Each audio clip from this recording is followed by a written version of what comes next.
been changed, I've been changed. I'll be the first to say I was one of them that lived by grace. And just as faith, I was taught to listen to what my pastor say. Only you should trust in him, he'll never lead you astray. But now that I know better, he don't even live according to the letters. They throw away the holy scriptures, telling me that it's all done with. I've been changed, I've been changed, I've been changed, I've been changed. The truth has made me free. I've been changed, I am no longer deceived. I've been changed, I've been changed, I've been changed. Now let's take something that is so simple. Something simple like the fourth commandment. Remember the Sabbath day, keep it holy. It is written that his word don't change. Why do you lie and defy the holy scriptures just to satisfy your desires? And now that I know better, he don't even live according to the letters. They throw away the holy scriptures, telling me that it's all done with. I've been changed, I've been changed, I've been changed, I've been changed. Ain't no going back to what I used to do, no, I've been changed. I'm a new man, I've been changed, I've been changed.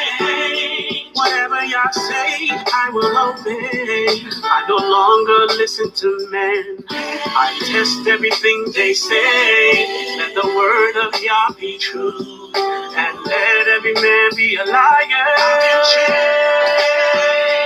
I've been changed, I've been changed, I've been changed.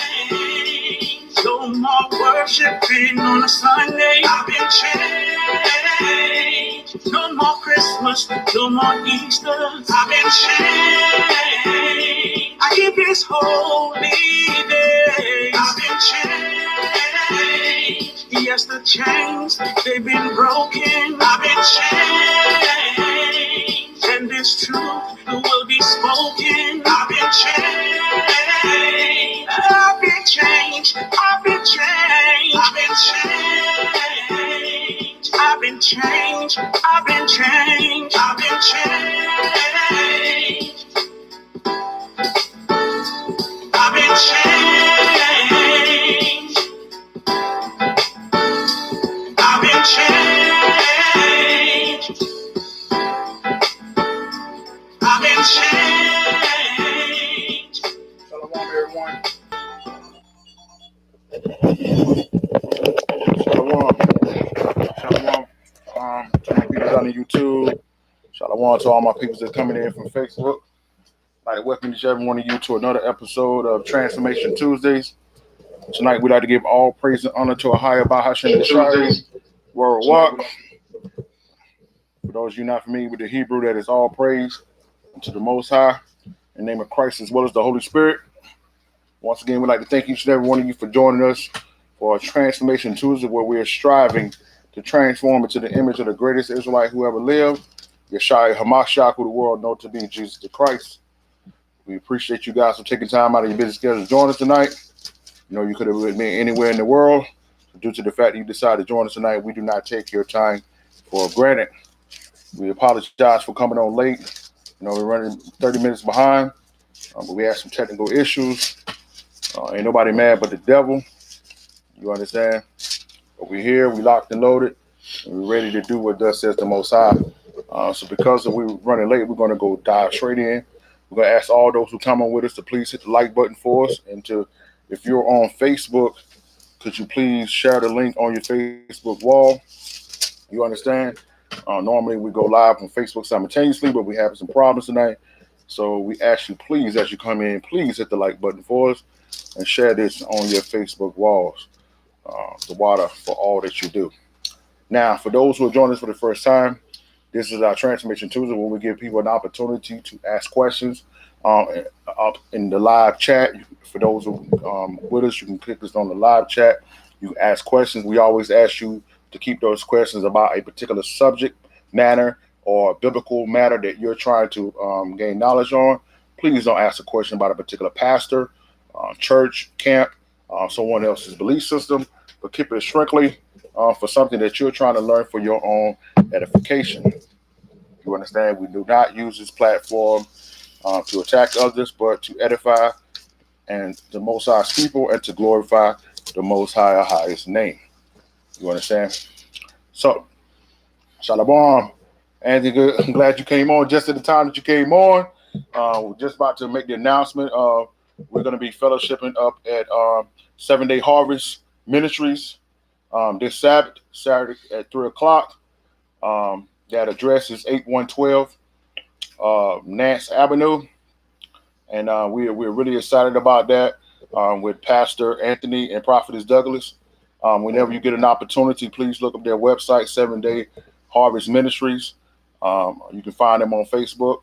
And we're really excited about it too, man. The Most High has been speaking to us, and we're praying that the Most High give us a word of edification for the people, because we know you guys are doing great work up there in the High Point, Greensboro, Winston-Salem area. So we're excited about coming there to edify the people, and just a good opportunity to fellowship. Also, quickly, we want to announce about our Feast of Dedication. Feast of Dedication is coming up December 1st at 2:30. That's going to be in Wadesboro, North Carolina. And the address is going to be at, it's in Wadesboro, North Carolina, 309 North Washington Street in Wadesboro, North Carolina. That's 309 North Washington Street. And if you guys are not registered yet, please hit us up. And we're looking forward to fellowshipping with you as well as that. We're partnering with Restoration Center, Pastor Kenny, and run the schools out of Restoration Center in Charlotte. So we're really excited about that. So let's dive in. Like I said, we're already behind, so let's dive in. So like I said, you ask questions. You can put your questions in here, and we will answer those questions in the order that they come. We already have a lot of questions submitted, so we're going to be moving really fast tonight. But let's give you our foundation scriptures. Deuteronomy 4. Need you to hold that and get Romans the 12th chapter. Deuteronomy 4 and Romans the 12th chapter. So Deuteronomy 4, let's get verse 5 through 6 there. Behold, I have taught you statutes and judgments, even as the Lord my God commanded me, that ye should do so in the land whether ye go to possess it. Now, the Most High, this is the reason why we're here, ladies and gentlemen. It's to teach the law, statute, commandments of the Most High.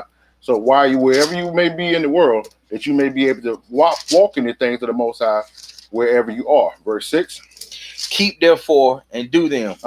For this is your wisdom. This is what? Your wisdom, right? And your understanding in the sight of the nations. Ladies and gentlemen, we must not follow the ways of the Gentiles, but our law, statute, commandments of the Most High is our what? Wisdom. Is our wisdom and your understanding, right, in the sight of the nations, right, which shall hear all these statutes and say, surely this great nation is a wise and understanding people. So when we keep the law, statute, commandments of the Most High, this will cause the nations to look at us and see that we are wise and understanding people. Now let's go to Romans the 12th chapter. Shalom, Miss Renita, good seeing you on with us tonight. We're asking all those when you come in, please hit the like button for us. And if you're on Facebook, please, would you please share this link on your Facebook wall, because we normally broadcast there. That would help us out tremendously. Please do that for us. The water. Romans 12, verse 1 through 2.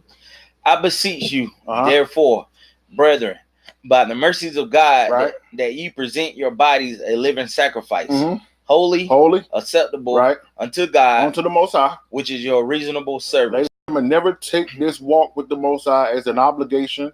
Take it as what? As your reasonable service. As your reasonable service. Go ahead. And be not conformed to this world. We cannot be conformed to this world, but what? But be ye transformed. Transformed. By the renewing of your mind. Right. That ye may prove what is that good and acceptable and perfect will of God. That's what we're here for. To transform into the image of the greatest Israelite that ever lived, Yeshua HaMashiach, who the world known to be Jesus the Christ. Now, first question tonight. It says, I haven't listened a lot But when I did, I didn't hear you address it. But what are your thoughts on the New Testament? I believe in the Old Testament, but also the New. So forgive me if I missed it. This came from a young lady. There's a good friend of mine from the tribe of Gad that we were helping bring into the truth. She's from the tribe of Gad, and we were trying to get her some understanding of who she is. And she said that she wanted to know our position on the New Testament. So let's go to 2 Timothy 3 and John the 5th chapter. Let's go through that real quick. This ain't going to take long. But specifically our Christian brothers and sisters must understand is that what they call the Old Testament and the New Testament, the way this Bible is written, it doesn't present it in an accurate manner for the unlearned. The law and the prophets, ladies and gentlemen, is what is considered as the old, right? But what it describes is the old covenant. You understand? But the new covenant that is with the 12 tribes of Israel, according to Hebrews the 8th chapter, verse 8 to 10, still has to follow the law, statutes, and commandments. When you go into the book of Acts, all the way to Revelations, that is called epistles. These are not scriptures. These are epistles that was written to churches in Ephesus, in Jerusalem, in parts of Asia, in parts of Rome, in parts of Thessalonica, in Philippi, that was started with the law, statutes, and commandments of the Most High. These are epistles. So it's not that it's not one over the other. The only thing it is the prophets and the stuff and the law. Okay. When all of these churches were started, there was no such thing as a book of Acts. There was no such thing as a book of Romans or 1 Corinthians. These were letters that Paul, epistles that he wrote back to those people in those areas that was following the law and the prophets. Paul talks about this in 2 Timothy 3. Watch this. 2 Timothy 3, verse 14. But continue thou in the things which thou hast learned, right, and has been assured of, knowing of whom thou hast learned them. Right. And that from a child thou hast known the Holy Scriptures. So when Timothy was first as a child, there was no book of Timothy. You understand? When he was being taught by his mother and his grandmother, they was teaching him the law, statute, commandments, and the prophets, not the book of Romans. You understand? Not book of Titus, not Revelations. Right? Go ahead. Which are able to make thee wise. Make me do what? Make thee wise unto salvation. Unto what? Unto salvation. So the scriptures, according to Paul, makes thee wise unto salvation. Go ahead. Through faith. Through faith. Which is in Hamashiach Yeshaya. Right. Go ahead. All scriptures is given by the inspiration of God. All scripture what? Are given by the inspiration of God. And is profitable for doctrine. Doctrine. For reproof. Reproof, which is correction. For correction. For instructions right. in righteousness. Instructions in righteousness. Go ahead. That the man of God may be perfect, thoroughly furnished unto all good works. Now, so that according to Paul there, if you're not reading Deuteronomy until Malachi, according to in the Apocrypha, you can't be what? Read that again, what he said you get from scriptures. That the man of God may be perfect. Perfect. Thoroughly furnished. Thoroughly furnished. Unto all good works. Now, so the Christian church telling you don't read these things, and Paul's telling you that's the only way you're going to have it. See that? Now, let's go to see what Yeshaya said. Let's go to John the 5th chapter. So we can't not get into these futile arguments of talking about that there's one thing or the other. It's the Bible. Okay. That's it. You understand? Now, let's go to John the 5th chapter. And let's look at verses 46 through 47 now. Watch this. For had ye believed Moses, ye will have believed me. For he wrote of me. So Christ says, Yeshua HaMashiach says, if you had believed Moses, you will believe me. But if they telling you in the Christian church not to listen to Moses, how are you going to believe in Yeshua? You see that? Watch this. Verse 47. But if ye believe not his writings, how shall ye believe my word? This is why many people don't know who a Mashiach is. Because you don't believe Moses is right. And you've been taught that it's done away with. So you don't even know the real Christ of the Bible. You understand? Now, so go ahead. Psalms 40. Oh, I'm going there later. Okay. I'm going there later on another question. So I'm going there later, so we're going to bring that out. Shalom to our this is your on tonight. That's we're going to deal with that in another one. Yeah. All right, let's go to another one. Let's go to the next question. It says, I feel mentally drained and attacked by the enemy. I feel mentally drained and attacked by the enemy. So I was talking to this young lady today. She told me about she was feeling mentally drained and attacked by the enemy. And I told her that I was going to give some precepts tonight on how to deal with that. Let's go to 1 Peter 5 and Philippians 4. But what I want to say as we go here, that your number one weapon when you're feeling mentally drained and attacked by the enemy is your worship. Your worship will confound the enemy. It will make them the enemy think that what they're doing is ineffective. It will let them know that what they're doing is ineffective. Because they can't, it's unexplainable that you're going through what you're going through and you're still saying the Most High is good. You're still saying hallelujah. You're still saying all praise. Right? So it throws him off. He doesn't know what to do. So your greatest weapon when you're feeling mentally drained or when you're feeling attacked by the enemy is to worship. That's your greatest weapon. Your greatest weapon. Shalom, good seeing you on with us tonight. Timothy. Let's go. 1 Peter 5 and Philippians 4. When you're dealing with attacks by the enemy and mentally drained. Let's start there. Super verse 5. Likewise, verse 6, Lucky. Humble yourselves, therefore, under the mighty hand of God, that he may exalt you in due time. So when you're feeling like you've been attacked, when you feel like you're going through some things, you need to humble yourself under the mighty hand of the Most High, and he will do this all. Number two thing we said, praise and worship is your number one effective weapon. Number two is to know that you can't fight this battle alone.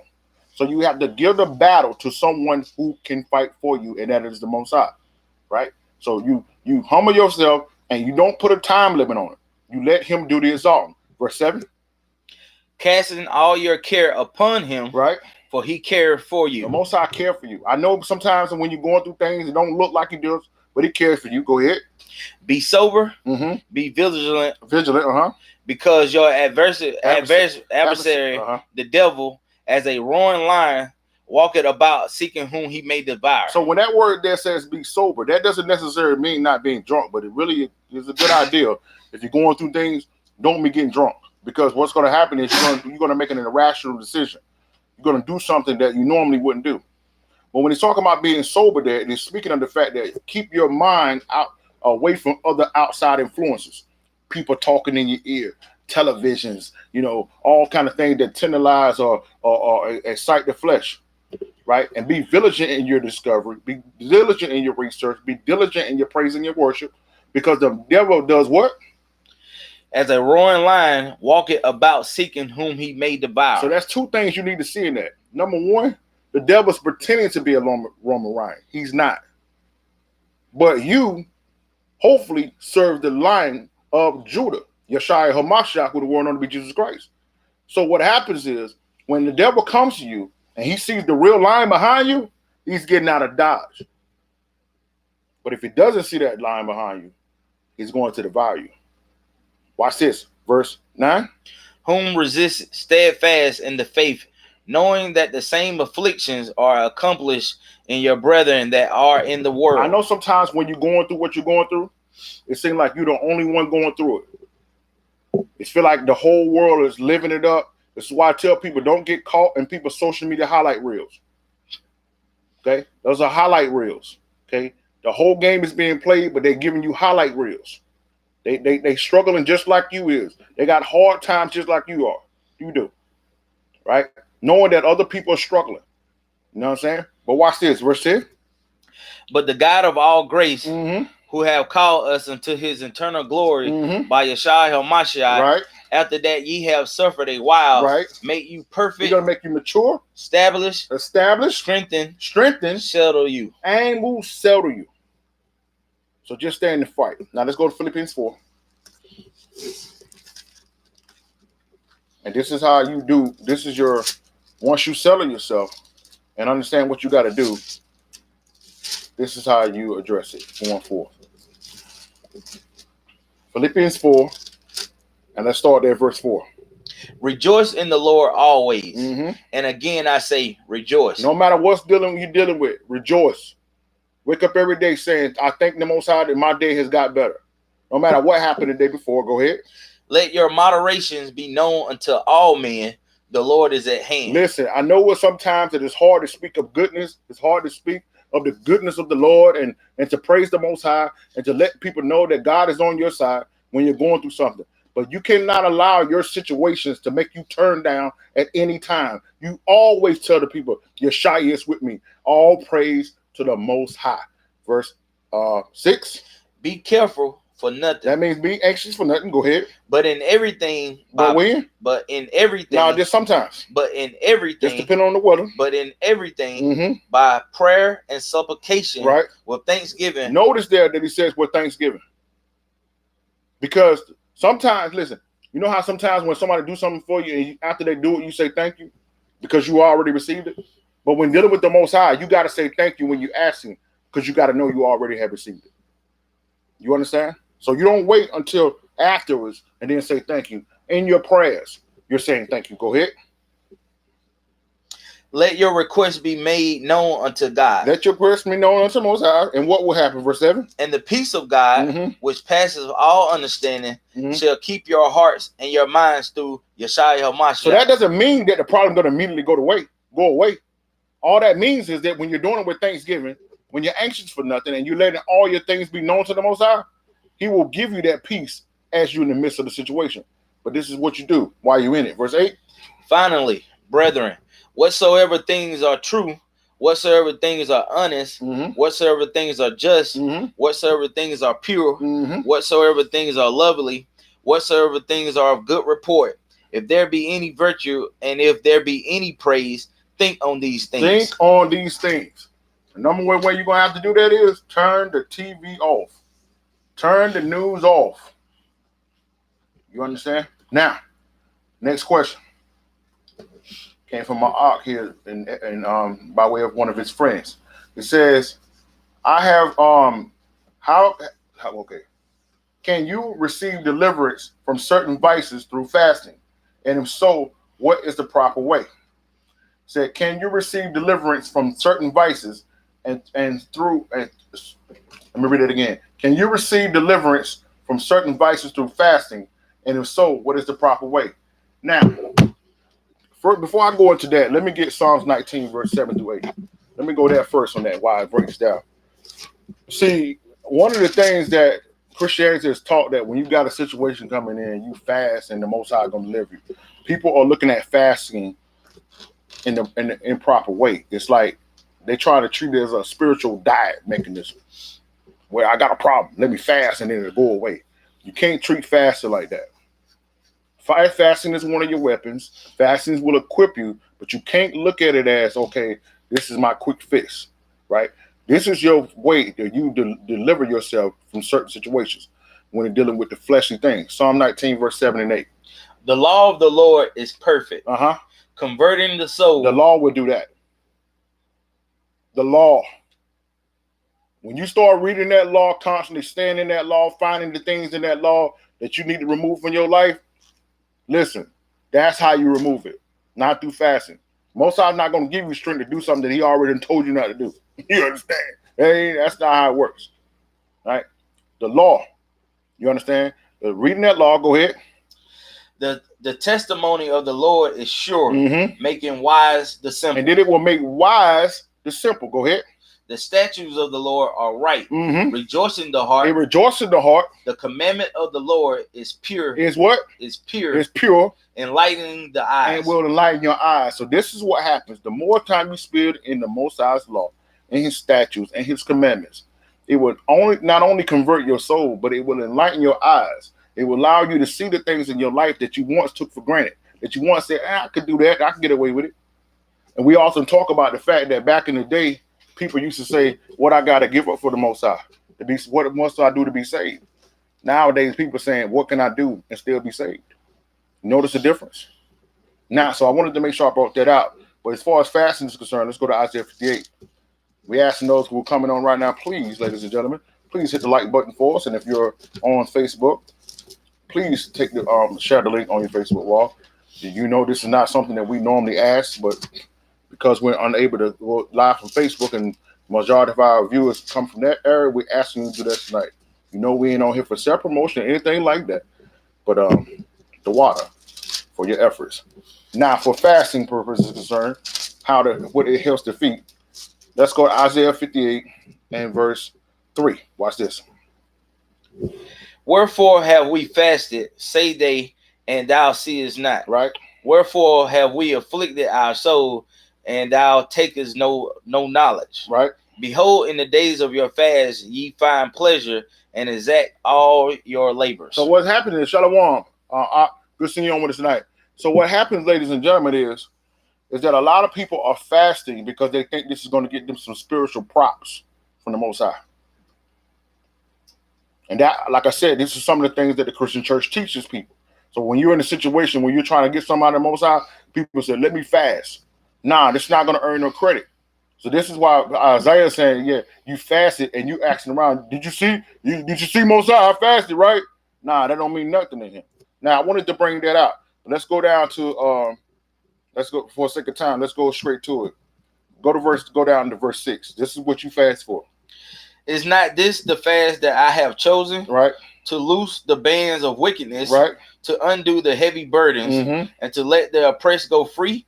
Right. And that ye break every yoke. So this is what the Most High wants us to fast for. He wants us to fast because we have recognized in ourselves there's some things that I need to let go of after being in the law, right? After seeing the things.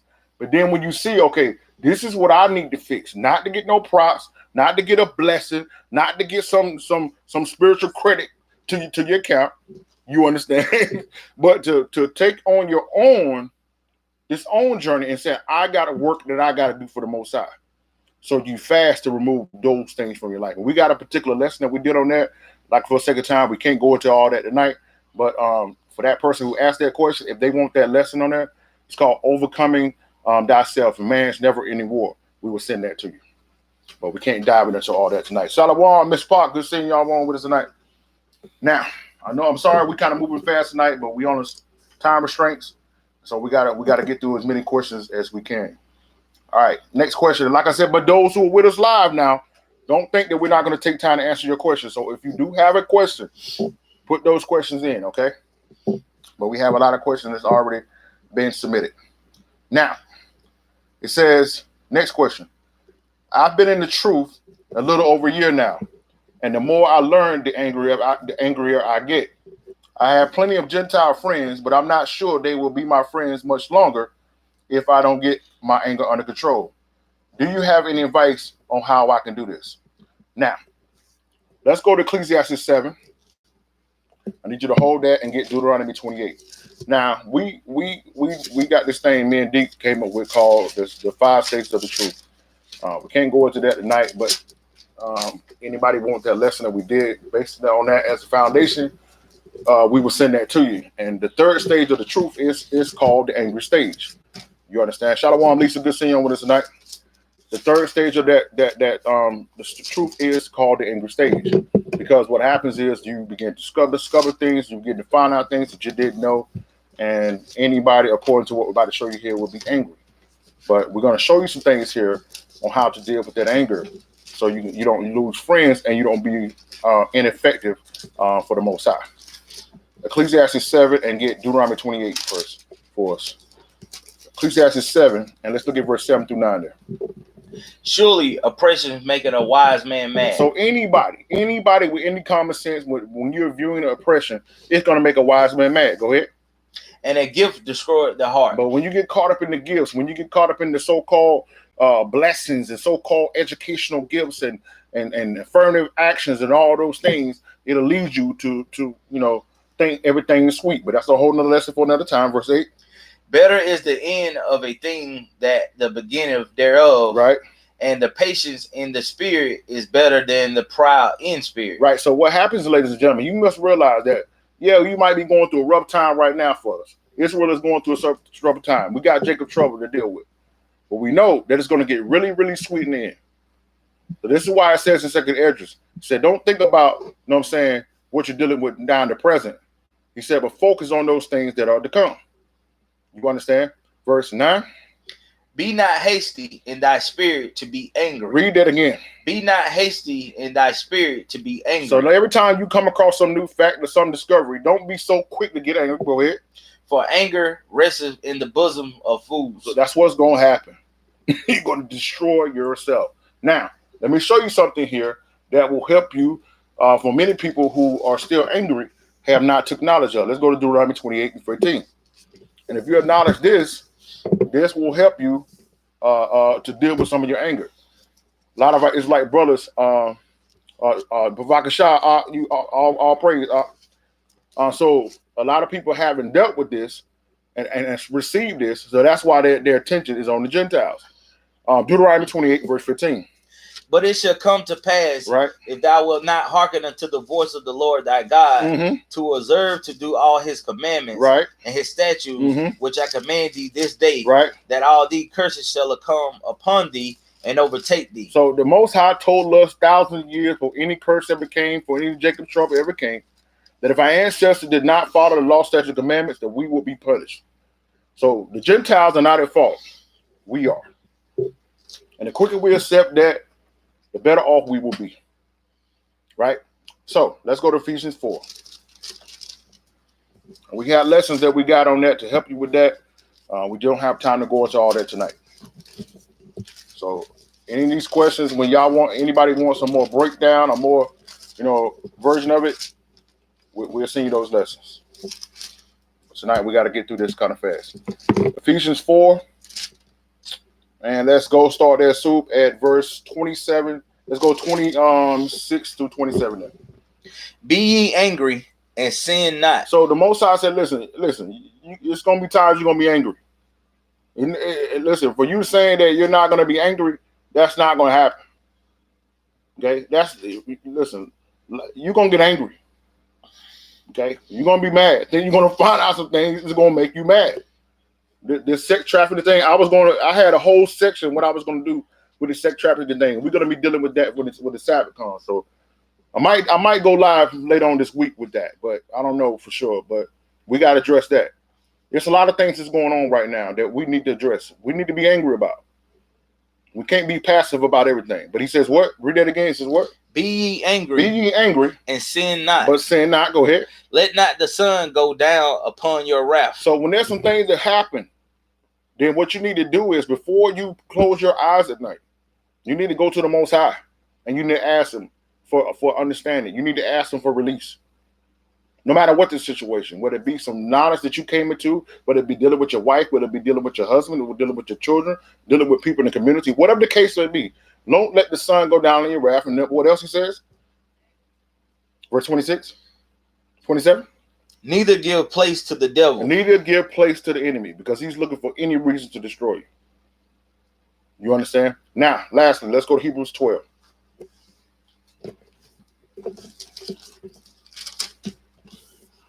Let's go to Hebrews 12. And look at verses 14 through 15 there.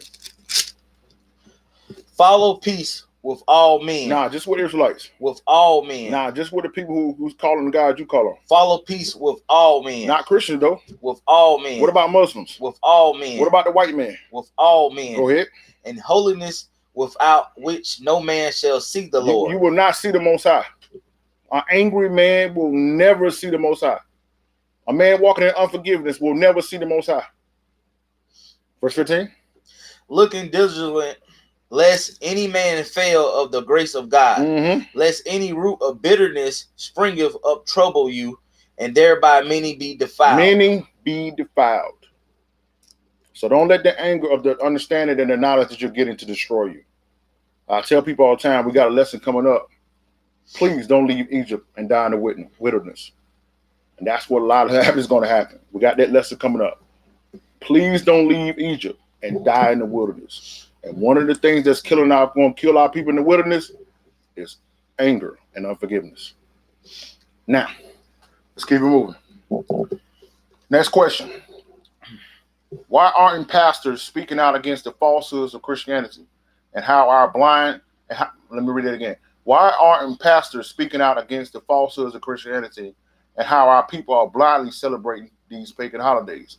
Why are they attacking the Israelites who the Most High has awakening, making the elders their enemy? Make me believe that they're not ready really for our people as they claim. I'm going to read that again. It says, why aren't pastors speaking out against the falsehoods of Christianity? How our people are blindly celebrating these pagan holidays? Why are they attacking Israelites who the Most High has awakened and making the elders the enemy? Make me believe they are not really for our people as they claim.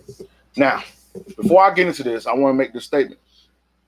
If we're going to ask the Christians and the people of the world to not group all Israelites together, then we can't group all pastors and Christians together. We can't do that. And I know I may have been guilty of that in the past in statements when I wasn't being clear. You understand? You know, one of the things that anger me and Deke all the time is when we're trying to bring out his truth to some people, and then somebody bring up a person on the street cussing somebody out or doing something like that, and we've never done that. So if we want to get that same respect, we don't want to be included in madness, then we just can't make broad statements like all pastors, all Christians, stuff like that. We have to be careful when it comes to that. I wanted to say that first and foremost. Now let me get Romans 10 chapter, Romans 10, John 12, and 2 Peter 2. Now, there's 3 different types of pastors right now in our community. Christian pastors. 3 types. Okay? 3 types of pastors. Number 1, those who are simply ignorant to the truth. Okay? Simply ignorant. Ignorant is not a bad word. It's not a malicious word. It means they just don't know. Right? So we can't attack the person who don't know and make them be the bad guy. Right? I have relationships with countless numbers of pastors. I'm going to get into one of those in a minute, who I'm slowly trying to teach and bring into this truth. They don't know. But they have done more for their communities, 100-fold more than some of you Israelites who are posting on social media all the time attacking them, who ain't doing nothing. Your whole ministry is links and memes. You never poke nothing, never pop nothing, dude. Stop fronting. Okay? Okay? Let's be real about it. You ain't letting nobody to Christ. You ain't feeding no homeless. You ain't helping no widows. You just posting and attacking people on social media. You ain't got no works. Okay? All the thing you're doing is posting memes and links. Stop it. Okay? These guys out here been doing work for 20, 15, 20, 30 years. You ain't doing nothing but talking. Right? So that's first and foremost. Secondly, the second type of pastors in our communities are those who know the truth, yet are more concerned with what they may lose, so they continue to preach lies. Okay. Some pastors really know. I know this, and I'm going to tell you a story for that in a minute. Thirdly, there are those whose sole purpose is to rob and suck everything from us, so they are enemies to the truth. 3 types of pastors. Ignorant to the truth, know the truth, but are going to keep these lies because they're afraid. 3, enemies to the truth. Don't care. Let's deal with those individually. Now, the first one is person that's ignorant to the truth. I was just talking to a pastor, what was it, Sunday. I had to talk about the Feast of Dedication. I'm going to say this real quickly. And he was asking me how things was going. I was telling him about, that all the people that we got coming to the Feast of Dedication, the majority of the people coming out way outside of my area. I got people coming from Virginia, all over North Carolina, South Carolina. I've been hit up with somebody from Florida, from Tennessee, but people in my own city, they coming. So we was laughing about that, and he was like, well, son, these pastors, They hate to embrace something new. I didn't say nothing because this is one of my spiritual fathers. When he says something to me, I just receive it. But in my mind, I was saying this ain't new. Christianity is new. And that's what people don't realize. Christianity is new. This gospel that the Most High is using Israelites to preach now is what Christ preaches, is what the disciples preach. This stuff you've been preaching this long time in the churches, that's the new stuff. That's the Matthew 24 stuff. Many shall come in my name and say they Christ and shall deceive many. This ain't new. They just never heard it. That's just like me going to a White Castle's. I never been to them before. And I'm like, yo, this is a new spot. White Castle's been bumming for years. You understand? Yo, this is a new spot, White Castle. People will clown me. You feel me? Right? So that's the ignorant. Let's go to Romans 10. Watch this. Let's go to Romans 10. We're talking about the ignorant now. They just don't know. Romans 10, and let's start at verse 1. Brethren, my heart desire and prayer to God for Israel is that they might be saved. That they might be saved. And that is the prayer and desire for a better day ministry. And I know it's the prayer and desire for Restoration Center Charlotte. Go ahead. For I bear them record that they have a zeal of God. They have a zeal of the Most High. But not according to knowledge. But not according to knowledge. There is no person on the face of this earth that has a zeal for the Most High or higher than the 12 tribes of Israel, specifically the so-called black men. This is the reason why when you look on the movies and the sitcoms, you always see Catholic priests. You never see regular preachers. And if they show you another regular preacher, he's always a con man and a swindler. You ever peep that? On every sitcom, on every movie, when they're talking about some leader in the church, notice it's always a Catholic priest. And if it's any other kind of preacher, it's a swindler and a con man. But let me show you something right quick. I know I'm on a time limit, but I got to show you this. Let's go to Matthew 23. Let's talk about this right quick, because I need to deal with that. See, everybody always talking about, why are you attacking people and singling them out? Well, I'm going to sing the words of Yeshaya and show what he said about these rabbis and these Catholic priests. And you deal with what he said. Right? Watch this. Matthew 23, verse 8 and 9. But be not ye called rabbi. You said what? But be not ye called rabbi, for one is your master, even Hamashiach, and all ye are brethren. I guess the people that practice Judaism never seen that verse. That's New Testament. That's Old Testament, by the way. That's why they hate Christ. They was the one that was calling themselves rabbis. Paul said, read it again. What did Yeshua say? What? But be not ye called rabbi, for one is your master, even Hamashiach, and all ye are brethren. You see that? I guess they didn't get that verse. I must have missed that one. Read the Bible once for myself, and you see I missed all kinds of scriptures. Right? So that destroyed the whole old religion of Judaism. One verse. Verse 9. And called no man your father. You said what? Called no man your father upon the earth. Right. For one is your Father which is in heaven. Boom. Catholic Church destroyed. One verse. See that? You see that? So, okay, you know what I'm saying? Like, that's it. Right? He told us not to call people rabbis and told us not to call people fathers. So, hey, what was that comment that somebody just said? Truth, grouping all Christians together and being so judgmental and insulting is not the right way. Some of our people just don't know who they are as we once did. Con.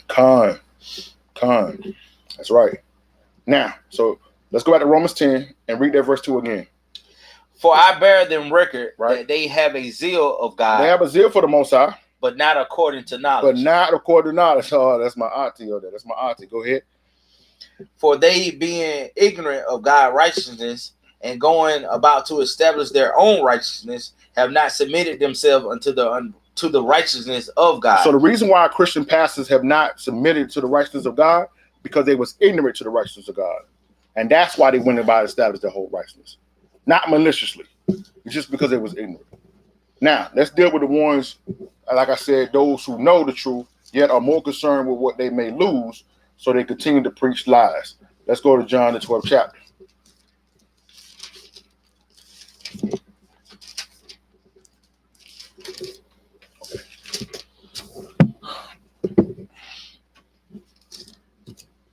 Let's go to John 12.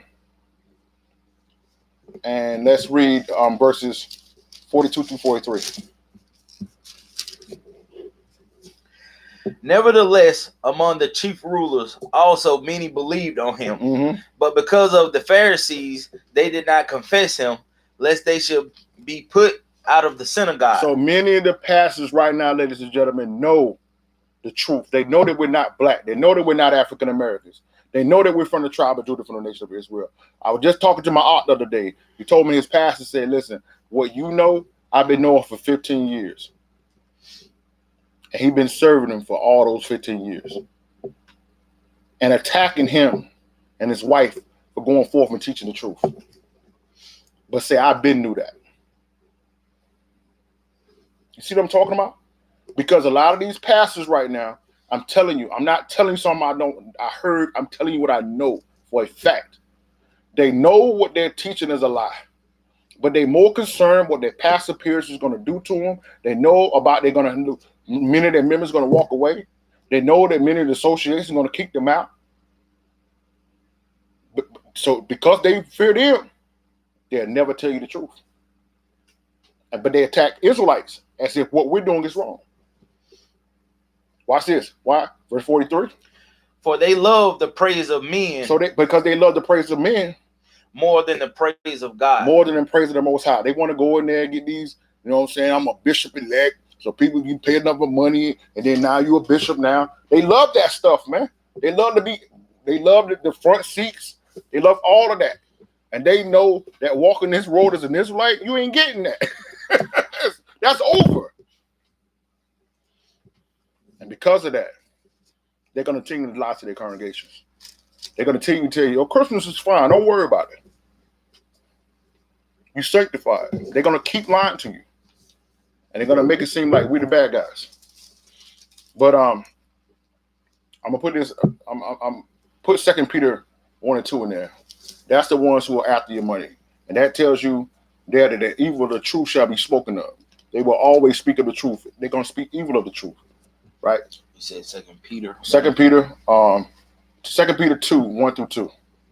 That's the verse that I want to go to, but second time I'm gonna issue this warning out for the pastors, because they're my brothers and my brothers and sisters. So I want to put it out there, and at the same time I wanted to encourage this brother who asked this question, because a lot of people are when they ask these questions like this, they're more concerned with the fact that about the people. So I want to give I want to give a warning to the pastors. But I want to also encourage the people. You understand? Jake love them smooth words. You right. Jake love them. Let's go to Jeremiah 23.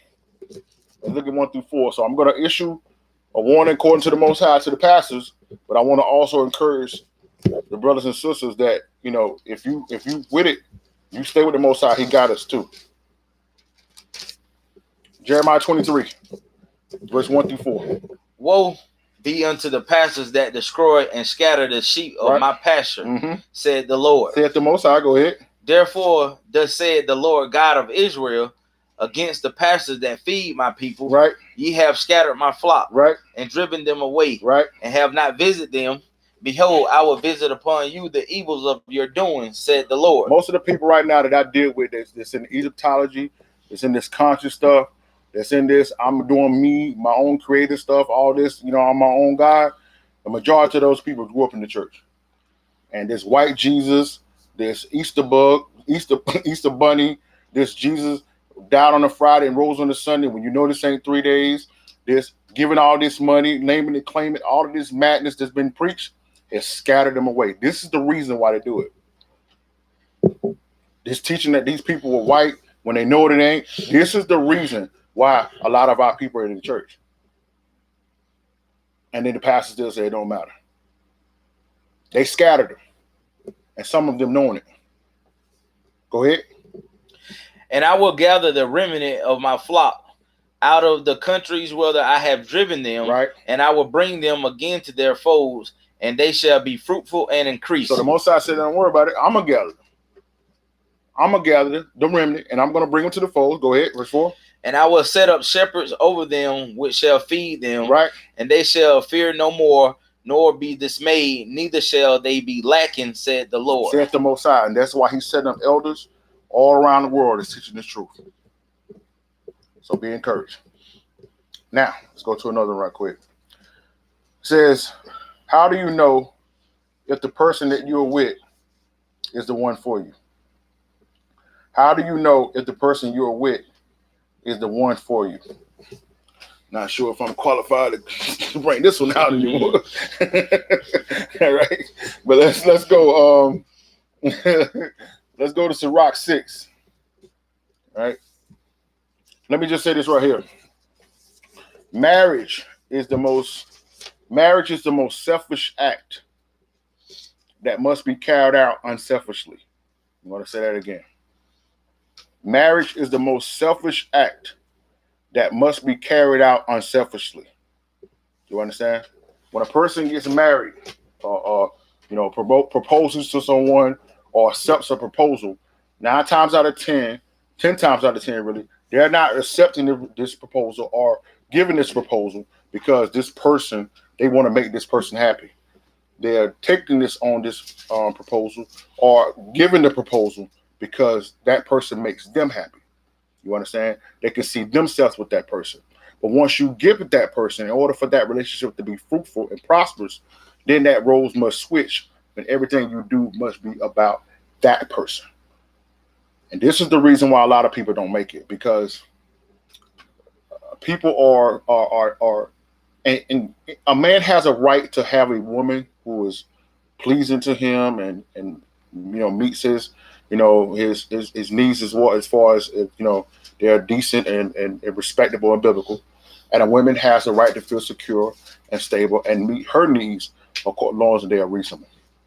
But the problem is a lot of times is that people will focus on the right now because they don't have a vision for tomorrow, right? They can't see down the road.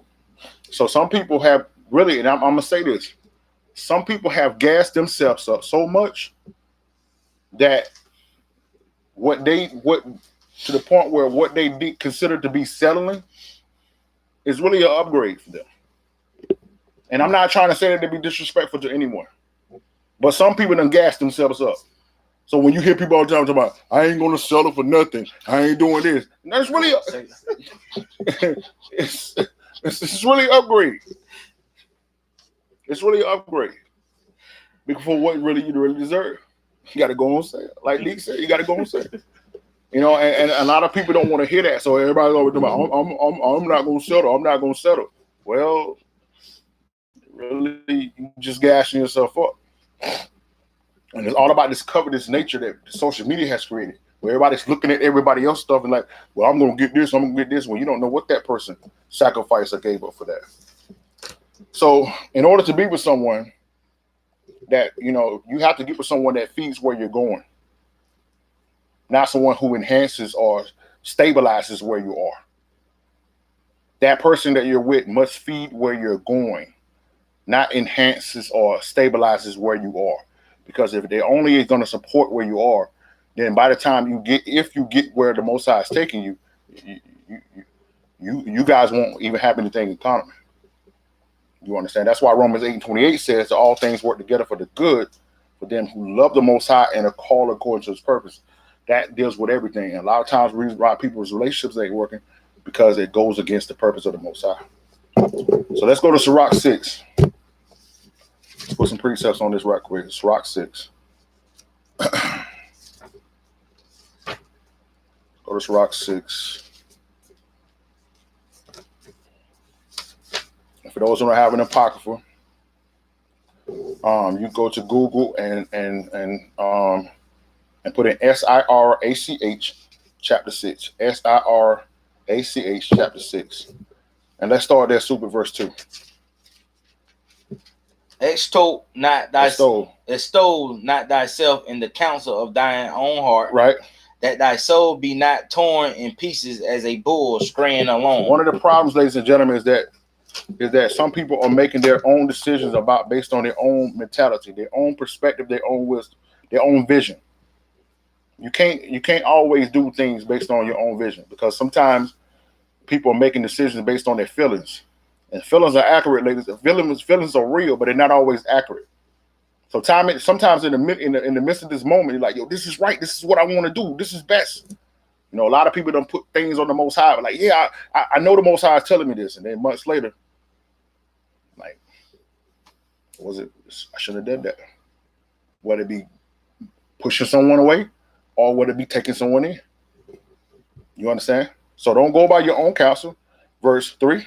Thou shalt eat up thy leaves and lose thy fruit and leave thyself as a dry tree. This is the reason why you got a lot of 40, 50, 60-year-old people who are bitter right now. Because the person that the Most High really sent for them, they pushed them away, walked away from them. Come out, I'm settling. I can do better. Oh, I ain't ready. I'm not ready yet. All that kind of stuff that we tell ourselves. Right? Let's go down to verse 7. If thou wouldst get a friend, prove him first. Right? And be not hasty to credit him. This is the mistake that we make. You know, we got some things in common. It's vibing. You know what I'm saying? And, prove them first. You know, because one of the things that what people don't realize is that love, it takes more than love and having things in common for a relationship to work. A lot of times you don't really see the person who they is until hard times, hardships come. Because that's when the real person comes out. So when it's flowing, when the sun is shining, when everything is good, it's all gravy. But as soon as adversity comes, a lot of times that's when people are. It's easy to say you trust the Most High until it's time to trust the Most High.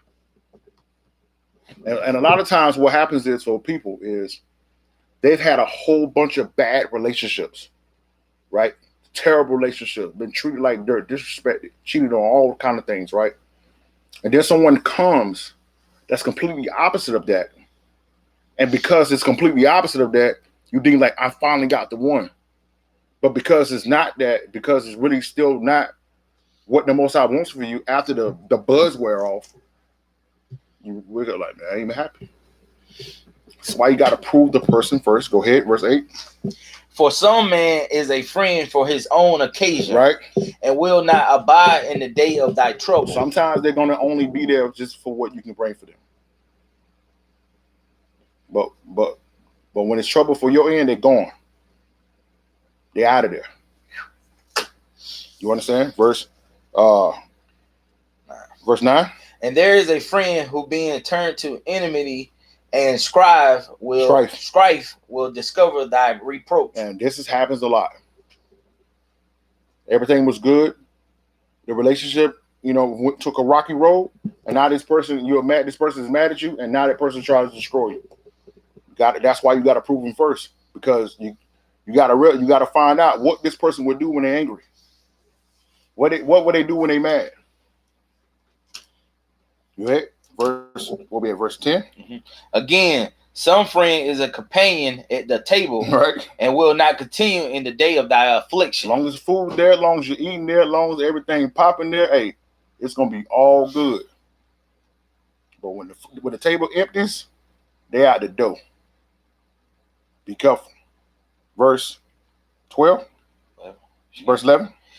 But in thy prosperity, he will be as thyself, and will be bold over thy servants. Go ahead. If thou be brought low, he will again thee. He will be against thee. Will be against thee, and will hide himself from thy face. As soon as it gets tough, man, that person out of the door, you'll never see him again. Be careful. Be careful. Verse 13. No, that's it. That's it on there. All right. What time is it? 8:30. Last one. This is the last question for tonight. A lot of people are claiming that if you don't have an apocrypha, then you don't have a complete Bible. If it's not speaking of Christ, then what good is it under the new covenant? Read that question again. A lot of people are claiming that if you don't have an apocrypha, then you don't have a complete Bible. If it's not speaking of Christ, then what is good is it under the new covenant? For those who don't know what apocrypha is, this is it right here. This is 14 books that the Protestants took out of the Bible in 1878. Now, how was it a part of the Bible for 1800 for actually thousands of years before that, and then another 2,000 years, and then all of a sudden it was what's the word they say? Not biblically sound, not spiritually inspired. Okay, so, but to the question, ladies and gentlemen, Christ is spoke of the Apocrypha, and we're going to give you the reference, and we're going to be done here tonight. Let's go to 2 Esdras 2. This is one of the references of Christ. It's only one of them. There's plenty of references of Christ. Let's go to 2 Esdras 2.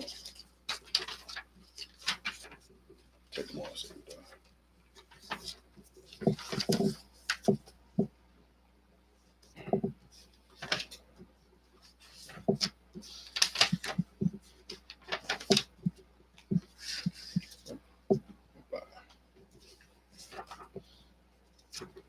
Second Esdras 2,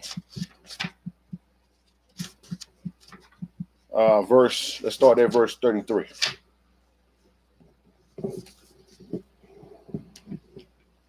I, Esdras, received a charge of the Lord upon the Mount Horeb, that I should go unto Israel. But when I came unto them, they set me at naught and despised the commandment of the Lord. So the Most High sent the prophet Esdras to the children of Israel, and to tell he was there when he was meditating with the Most High.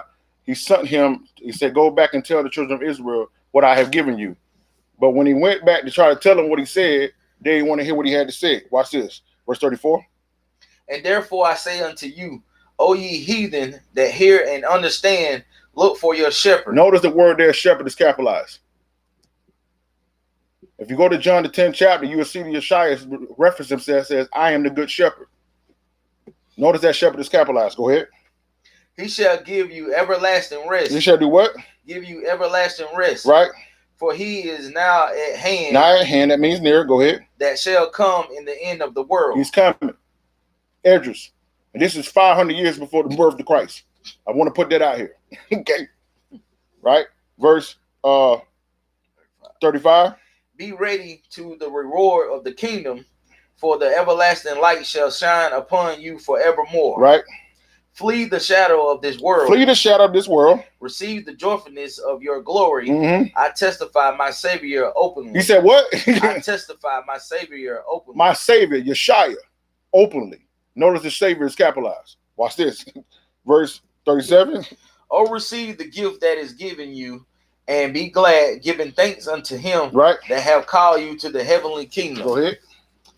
Arise and stand. Behold the number of those that be sealed in the feast of the Lord, which are departed from the shadows of the world, and have received glorious garments of the Lord. Right. Take thy number, O Zion, and shut up those of thine that are clothed in white, which have fulfilled the law of the Lord. Which have fulfilled what? The law of the Lord. Which have fulfilled what? The law of the Lord. Now, how in the world is the Christian church telling you not to keep the law, statute, commandments, but when they're prophesying of the Yeshua, they said those who are going to receive the white robes have fulfilled what?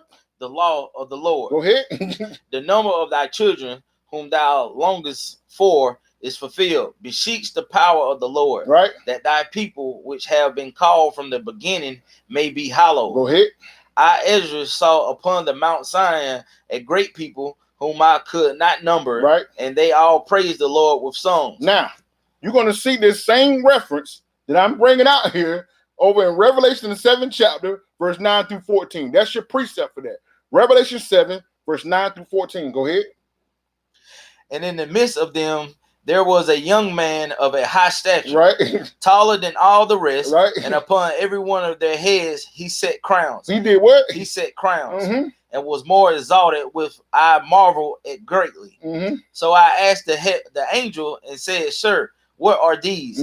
He answered and said unto me, These be they that have put off the mortal clothing, right, and put on the immortal, right, and have confessed the name of God. Have the what? The name of God. A higher. When you go to Revelation 14, he said we must seal the servants of the Most High who have the names in their foreheads. Go ahead. Watch this.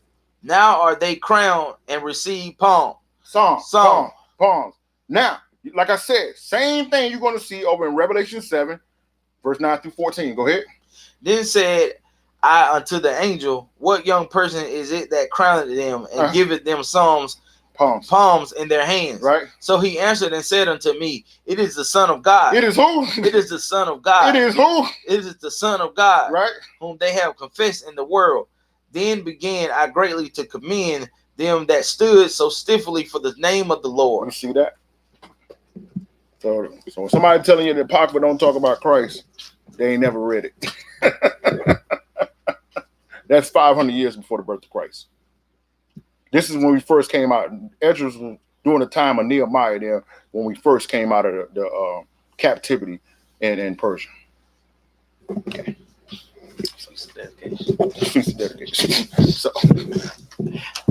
So tonight we'd like to give all praise and honor, whatever you want to play. All praise and honor to Ahaya Ba Hashem Yeshaya, Royal Walk. Tonight I'm sorry, apologize, ladies and gentlemen, that we couldn't get some more of your questions done. But we was on a time constriction tonight because we got started late. But we'll be back next week with some questions, and look for us Friday night for the Sabbath lesson at 8 o'clock. We're going to be coming live at 8 o'clock. Also, once again, be on the lookout for us this Sabbath, Saturday at 3 o'clock. We're going to be at 7-Day Harvest Teaching Ministries at 812 Nance Street up in High Point, North Carolina. 812 Nance Street in High Point, North Carolina. We'd love to see you there. If you're in the Winston-Salem, Greensboro, or High Point area, we'd love to see you. Also, we'd love to see you for our Feast of Dedication, December the 1st at 2:30, Greensboro, North Carolina. So tonight, we'd like to give all praise and honor to Ahaya Ba Hashem Yeshaya, Royal Walk. And we just thank the Most High for everything he's done tonight. We pray and hope that the Most High, that you was edified, and that the name of the Most High was edified. As we always say, continue to be steadfast, unmovable, always abound to the work of the Most High. Rakatah, Yasharala, Shalom. I got the Jew. Keeping the law, that's what we gon' do. Keeping commandments, that's what we gon' do. Praise the Most High, that's what we gon' do. I'm trying to get the kingdom, boy, how about you? Ooh, trying to get the kingdom, boy, how about you? Ooh. Trying to get the kingdom, boy, how about you? Keeping the law, that's what we gon' do. Keeping commandments, that's what we gon' do. Praise the Most High, that's what we gon' do. I'm trying to get the kingdom, boy, how about you? Ooh. Trying to get the kingdom, boy, how about you? Ooh. Trying to get the kingdom, boy, how about you? Ooh.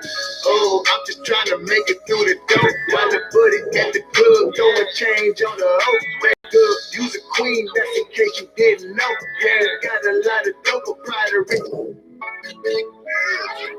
And you already knew. I got the Jew. Keeping the law, that's what we gon' do. Keeping commandments, that's what we gon' do. Praise the Most High, that's what we gon' do. I'm trying to get the kingdom, boy, how about you? Ooh. Trying to get the kingdom, boy, how about you? Ooh. Trying to get the kingdom, boy, how about you? Keeping the law, that's what we gon' do. Keeping commandments, that's what we gon' do. Praise the Most High, that's what we gon' do. I'm trying to get the kingdom, boy, how about you? Ooh.